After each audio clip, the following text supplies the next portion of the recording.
안녕하십니까. 1번지 부동산TV 오동훈입니다. 최근 기사를 보면 서울 집값이 폭등할 거라는 기사를 많이 보게 됩니다. 어떤 이유로 이런 예상을 하는지 24년 7월 1일자 한국경제에 실린 기사를 보고 판단해 보겠습니다. 기사에 따르면 서울 집값이 상승할 조건이 대부분 갖춰지면서 향후 폭등이 예상된다고 하는데요. 집값 상승을 예상해 볼 수 있는 가장 큰 요인을 전셋값 상승에 따른 거래량 증가로 보았습니다. 올해 4월까지 전국 아파트 거래량은 14만 9,796건을 기록해서 작년 동기 대비 2만 6,727건이 증가했습니다. 특히 경기도는 3만 8,452건, 서울은 1만 3,443건이 늘었습니다. 이는 서울 전셋값이 58주 연속 상승하면서 실수요자들이 불안한 전세보다는 소형 아파트 매매를 선택한 결과로 보여집니다. 또한 전세 사기 여파로 빌라와 오피스텔의 전세 수요가 소형 아파트 전세로 몰리다 보니 자연스럽게 전세값은 계속 오를 수밖에 없었겠죠. 하반기 입주 물량이 많았다면 서울 전세값이 안정되겠지만 겨우 18,390가구뿐이고 그중 강동구에만 13,603가구가 입주하게 되니 전세값 안정에는 큰 도움이 되지 않을 전망입니다. 1기 신도시 선도지구가 오는 11월에 선정되고 내년부터 본격적인 이주가 시작되면 수도권 전세가 부족해지겠죠. 현재는 주택 인허가 착공까지 급감한 상황입니다. 또한 가계대출 급등을 막기 위해 올해부터 실행된 스트레스 DSR 제도는 부동산 PF 시장 연착륙을 막기 위해 2달 연기했지만 지방 미분양 해소보다는 서울 아파트 대출 수요만 늘리게 될 것으로 보입니다. 향후 주담대 금리까지 인하되면 서울이나 수도권의 아파트 값은 더욱 상승할 것으로 예상되는데요.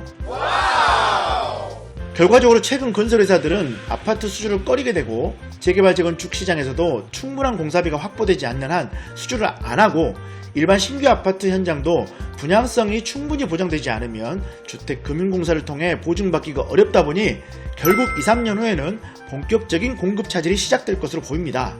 따라서 서울 수도권 집값은 엄청 올라가겠죠. 반면 광주의 경우는 어떨까요? 서울 수도권처럼 전셋값 상승으로 집값을 끌어올릴 수 있을까요? 우선 올해 4월까지 광주 아파트 거래량은 5,410건을 기록해 작년 동기 대비 겨우 365건 증가했습니다. 늘어난 매매건으로만 본다면 광주의 경우엔 서울 수도권과는 달리 전셋값 상승이 소형 아파트 매매를 끌어올리지 못한 것으로 보이는데요.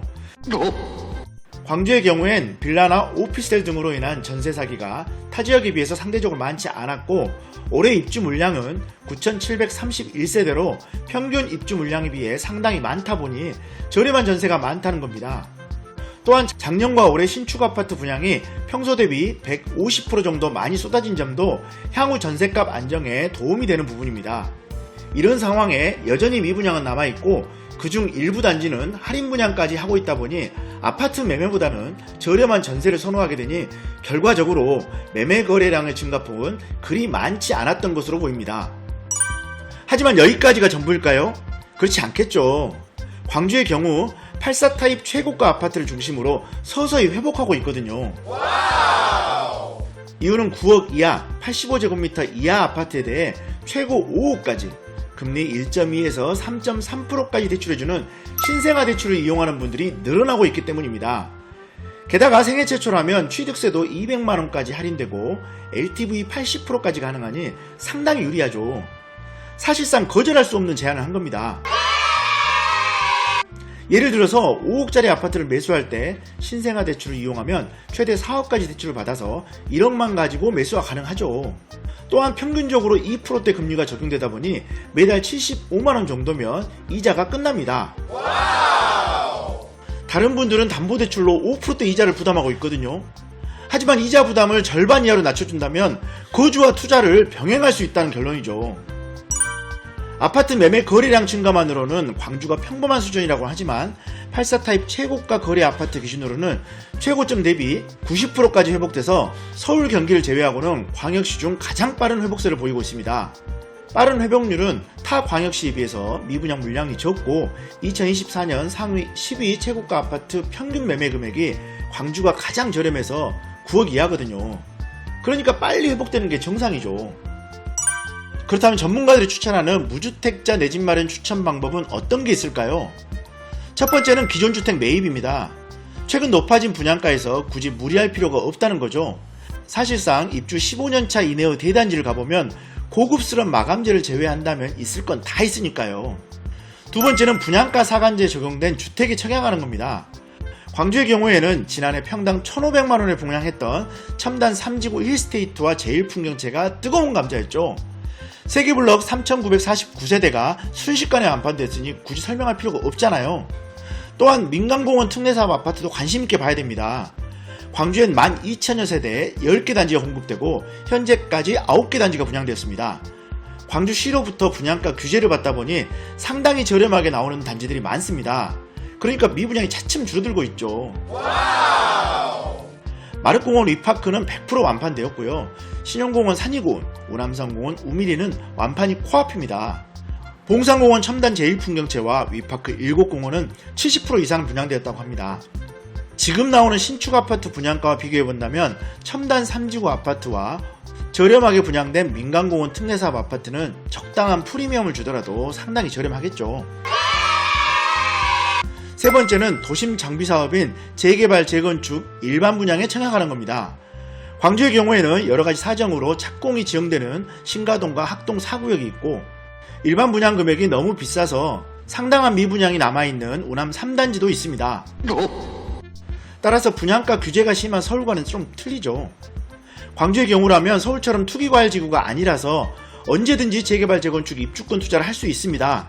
따라서 여유가 있다면 일반 분양 시점까지 기다리지 말고 사업 진행이 빠른 곳 중에서 나에게 맞는 입주권을 선택하는 거죠.